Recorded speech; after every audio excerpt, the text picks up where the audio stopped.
zoom it out one a little bit. Yeah, you might. Robert Arthur.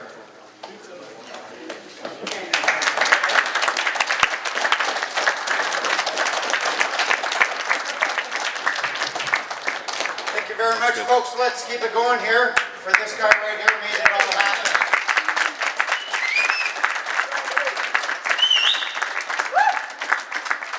I'd like to also extend some thanks here while I'm at it to Josh and Jamin. They put up with me for 3 weeks on the road.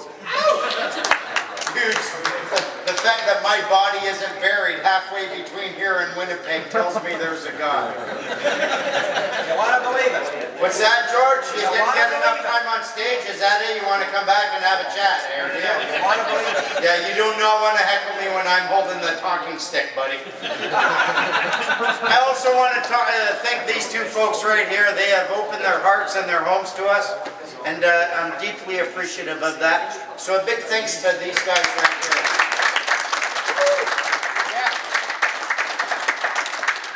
And I'm not here alone, eh? We've got a bunch of people here who I think are just pretty amazing. We've got George the farmer, we've got Rick Dunn, and we've got the music guy here, Keith Thompson. Yeah, not even paying fucking attention to me when I'm talking. We're ordering a pizza. Sorry. Okay, order your pizza. Yeah. Pizza, everyone! Actually, I didn't want to start with that. I wanted to start with something like this.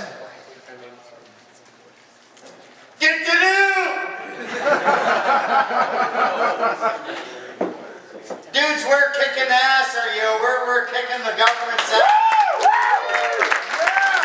Are you aware that they know you're here and they're kind of scared of you?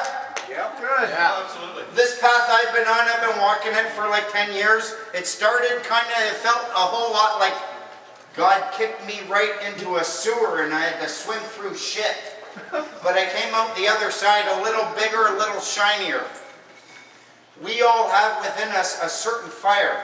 If you can learn to bring this fire out and bring it to bear against the people who claim that they have authority over you, they have none.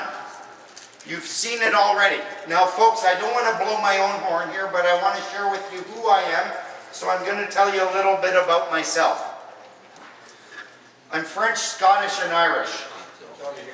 Yeah, that means when I'm sober enough to make love, there's no way I'll pay for it. It also means I'm no stranger to bringing battle. I know what it is to bring a battle, and I've got a really good brain. It seems like I've got a brain. God gave it to me just so I could bring battle to these people who I consider to be enemies of my country. And I'll tell you a little bit about my brain. If my brain was, let's imagine an 8-cylinder engine. 3 of the cylinders fire well off the charts. 3 of them, they're just average. The other 3, not so much. Thank you for Keith for pointing out my punchline. I didn't hear it. Holy fuck, I got 2 hecklers here. Before you know it, you two will be fighting in the parking lot. I have been gifted, like many others, with a certain thing which makes me special. But it doesn't make me better than anyone else. It's like a buffet, and hey, I brought bean salad. It's a good bean salad, but it's only what I can bring.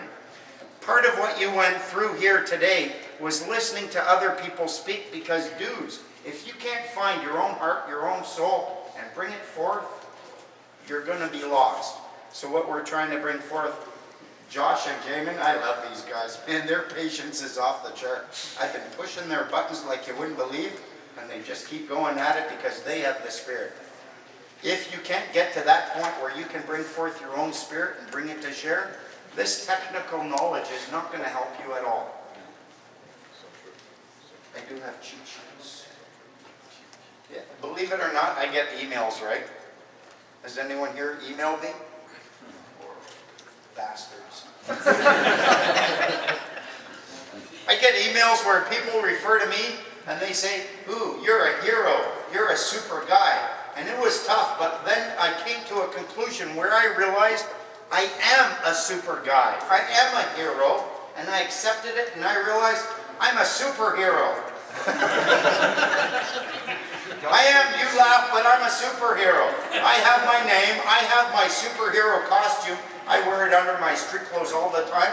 I'm ready to go at a moment's notice, man. I am Naked Man. Just like the rest of us. Oh, what, you want more honesty? Okay, here you go. 2 beers? Who's fucking beaking off at me? You guys think this is an invitation here? You want to step up and grab the talking stick, you go ahead. It's easy to beak off down there, buddy. Some people, after they meet me, and bear in mind, I got on this path, I didn't feel that I was anything better than anyone else. I mean, ask the people I travel with. I'm a very humble and shy guy, and I meet people, and often I found that after people meet me, they think I'm arrogant. I think they're lucky I talk to them. It's not that I'm arrogant, I'm just really shy, and I don't like people coming up and telling me, oh, you're so cool, and I feel like, holy fuck, you've done more with your life than I ever could with mine. And it's not so much that I'm arrogant. I've come to a conclusion, and I invite you all to come to the same conclusion. I'm fucking divine. I am stardust, rendered incarnate. I can dance. I can speak. I can laugh. I can choose my emotions. I'm fucking empowered. And when I look at the world and I realize the government's coming down on us and trying to make claims upon us, they do so at the expense of that part of me that has accepted my divine nature. And this is why people don't like me. Because I don't care what they think about me at all. I really don't. And plus, once you've accepted your divine nature, once you've accepted that you are in fact a divine creature of the universe, and you want to test it, do this. Look to the universe. Look around every direction. It doesn't matter what direction you choose. You will find you are the center of this universe. There are people who will refuse to accept their divine nature, and they hate nothing more than those who have accepted theirs, because you scare them. Now we're living in a world where we have been invited to accept our divine nature. We're living in a time where doing so makes the people who want to claim authority over you, they shudder at this thought. Look around. Are you sitting around a bunch of wingnuts or weak people? I don't see that. I'm looking at you guys. I see some very empowered people. Some people who care. Some people who have tapped into that which is within them, and that's what we have to bring out. One of the things that motivated me about coming out here, I'd heard tell about this Freeman movement. I don't know who started it, but it started to get really big and people are talking about it. And then I hear tell, just so you know, there's people here, some of my words might offend you, I don't really care, fuck you. You're here. Hear, hear. Be more considerate. What I have found, what's that, George? Be more considerate. That's it. Well, how about I just share my perspective and you do the same from over there? Talking about being more considerate. I don't remember beaking off at him when he was on stage. I was just quiet, wasn't I? Holy crap, George, hold your lip. What I have found is that as we come through this process, what we're aiming for is a greater degree of power over these people. Is that not what we're looking for? Amen. We want that power. But here's the thing. They rely upon us acting in an immature fashion. And the moment they can see you acting immaturely, they get to come down. Now the truth that I see is I liken it unto a cake. It's like a cake, and I can bring you a cake. It can be the best cake ever made. It's a cake, it's Jesus' recipe, for Christ's sake. And I can bring you this cake, but if I frost it with my own shit, all you're going to see is a big pile of my shit. You're going to look at that and say, get that cake away from me. I don't care what it is. And the shit that we frost this truth with, this is our own emotion.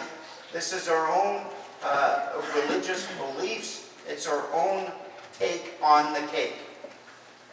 You can bake the best cake on the planet. Try to shove it down someone's throat, they will choke. Frost it with your own shit, they will reject it. All you can bring is the cake. Anytime you start frosting this cake with your own anger, it will be rejected. Your own political ideology, it will be rejected. Here's my religious take on it and why it works. Oh, it's because of Jesus? No, it will be rejected. The strength that I have found is not a result of pointing to anyone else's oath, anyone else's belief. I don't point to the Queen and her oath. I don't point to the cops and their oath. I point to my oath, and I say, I'm a man, this is my oath, get the fuck out of my way or fight me. I don't need to point to anyone else's oath. Thank you very much. You can clap at that.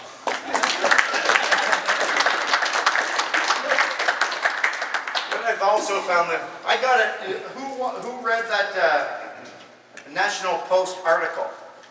Right here, yeah, definitely. You're aware of that hatchet job? Hatchet. Yeah, they referred to me as a guru.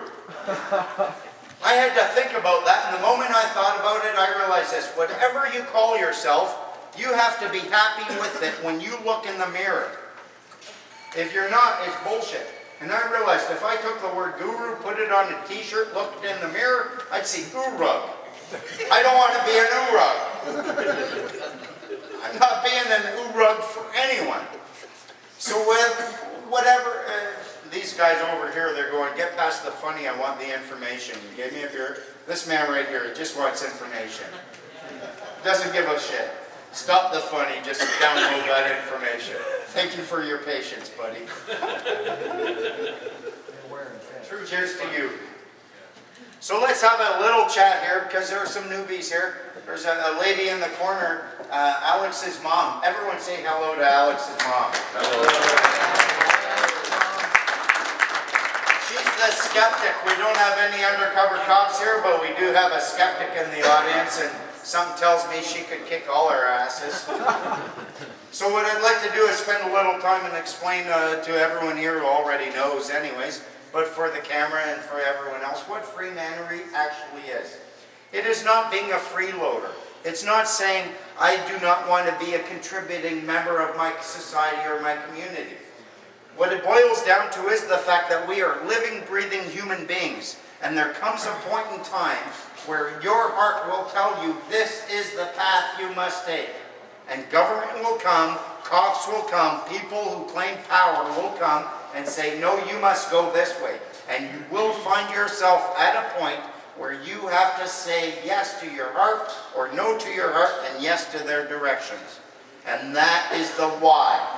You get to the why and the road.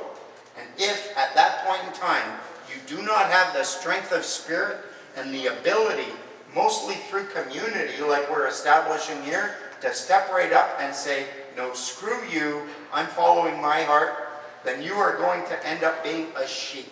You're going to end up having all of your energy extracted from you for someone else's benefit.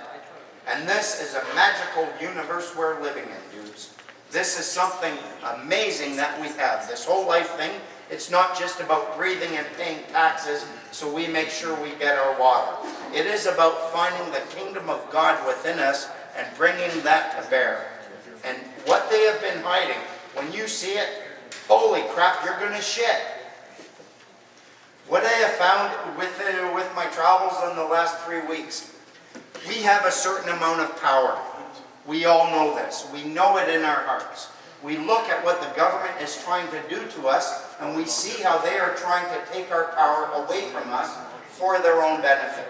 And now we get to a point where cops come up to us, guys with guns, claiming to be peace officers, say, you must do this. And if you ask them why, they bring no logic, no reason. All they do is say, because I told you so. And they want you to accept that. And simply put, we're adults. We've got our hearts. And if you tell me to do something that goes against my heart, you either have to back down or you have to fight me. Or I have to back down. What we're seeing now, from what I sense with Georgia's big win, that was a key thing, dude. That was kicking open the door. Hats off to you, buddy.